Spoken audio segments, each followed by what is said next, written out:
Hey guys, welcome to the channel. Welcome to another video. The big breaking news coming out of Liverpool today is that Diogo Jota has signed a new long-term contract with the Reds that will see him stay with the club until 2027. We're going to be talking about this move by Liverpool. We're going to be talking about Diogo Jota and everything else in between. But before we do, I would like to remind you, please like the video and also subscribe if you're new. Both things are always and probably greatly appreciated.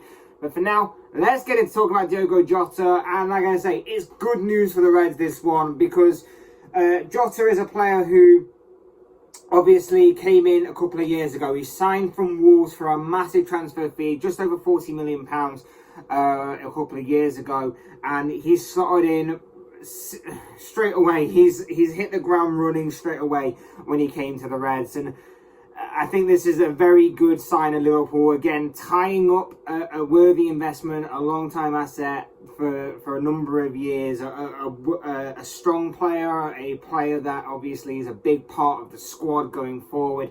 I think that this is another good sign of Liverpool just tying things up and putting off any potential interest from elsewhere in regards to this. And obviously, like I say, Jota arrived in 2020, big transfer fee, just over 40 million. And I remember because obviously he arrived a day after Thiago was signed for Liverpool, and it kind of a little bit came out of the blue, this transfer, because obviously everyone was so focused on Thiago that suddenly after Thiago was done and dusted, we then moved straight for Jota, and it got a little bit overshadowed. A lot of people ridiculed the price. There is still that infamous tweet by a Wolves fan that said they absolutely rinsed us for Jota and that he's nowhere near worth the money that we paid for him. But like I say, he's hit the ground running.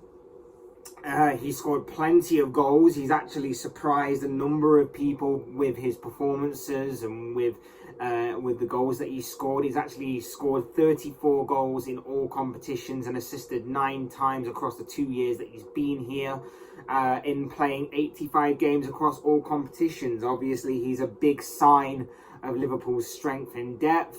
He's very versatile. He can play anywhere across that forward three. He can play on the right side, he can play on the left side, he can play through the middle. And obviously, he's a very big asset for Liverpool to have, a very big sign of strength and depth. And like I say, I think he's surprised a number of people with how well he has adapted to the step up from Wolves to Liverpool, how well he's done in terms of slotting straight into Jurgen Klopp's system, and how seamlessly he has hit the ground running over there. And I think that this is just a reward for his fine level of display across the past couple of years. I do think that, and this is going to sound stupid to say, but I do think that sometimes last season he was masking poor performances with a goal or an assist here and there. And that sounds dumb to say because obviously football is won based on goals, and I love that obviously he was consistent, at least for the first half of the season. But at the same time, he properly helped the squad, and he's been helping the squad for the past couple of years, and we wouldn't be where we are right now in these past couple of years if it wasn't for a large part down to Jota at key parts of the past couple of seasons. I'm happy with this. I'm happy that he's been rewarded for his fine level of performances and the display of goal scoring that he has obviously showed in the past couple of years. And I think that it's the right move by Liverpool. I think obviously it's the right move to tie him down to a new long-term contract. The contract is set to run until 2027. So not only does that increase obviously the price tag just in case there is interest from elsewhere, but also it means that he is our player for a longer term contract.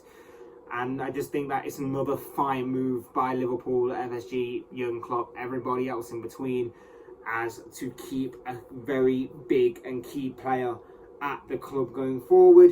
And of course, like I say, with obviously Liverpool's attacking options right now, when he gets back to full fitness, because obviously he's injured right now, unfortunately, but when he gets back to full fitness and he kicks off on the season, he's obviously going to play a big part in it, and he's going to be a big part in Jurgen Klopp's plans going forward.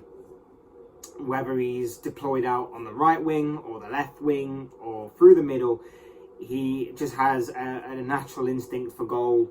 A very good finisher. His movement is class. I've always been a big fan of his movement, whether it's on or off the ball. I think that he's very intelligent for a player of his ability, and I just think that this is a very good move by Liverpool going forward overall, and it's what I expected from Liverpool, really. I didn't expect anything in terms of new signings. I didn't expect anything in terms of breaking the bank for someone going forward.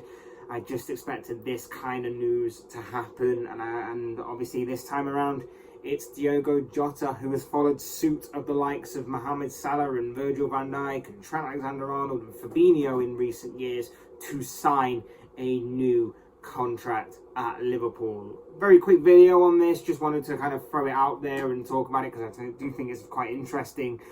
I just want to also say that it's going to be interesting to see where he fits in this season. I know that obviously Salah's position on the right is pretty much set in stone. I know that no one's position is ever set in stone, but we can pretty much say that Salah's is.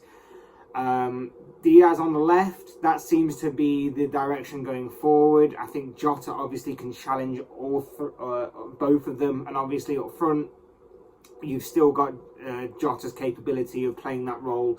Firmino is the false number 9, but obviously Darwin Núñez coming in might change the complexion of that forward line. So it could be interesting to see where Jota will fit in this season. Does he go back to being the backup to one of these three? Is he the starter? It's going to be interesting, but that is kind of the selection headache that we love to have, and it's the kind of thing that we love to have as fans as well. And also remember that with the 5 sub rule this season, obviously it does mean that we have more options coming in from the bench to try and change games should they need to be changed accordingly. So it's going to be interesting to see where Jota fits in, but the news here is that he has signed a new long-term contract at Liverpool, a very good move by Liverpool to tie him down to the club for a longer period of time and to also protect their investment. But of course, as I always say, these are just the thoughts, comments, opinions, predictions, whatever you want to call it, of this guy. I want to know what you guys think. What do you make of the news that Diogo Jota has signed a new Liverpool contract to keep him at the club until 2027? What are your own thoughts, your comments, opinions, predictions, feelings, whatever you want to call it on Diogo Jota? I'd love to read them down below in the comment section, because I'm sure it'll make for interesting reading. Otherwise, hit the like button on the way up, enjoy the video, subscribe if you're new, want to see more content like this. Both things always and for be greatly appreciated. And as always, thank you all so much for watching and listening. I've been Fletch. This has been another Fletch Talks video. I'll see you all again soon in another video.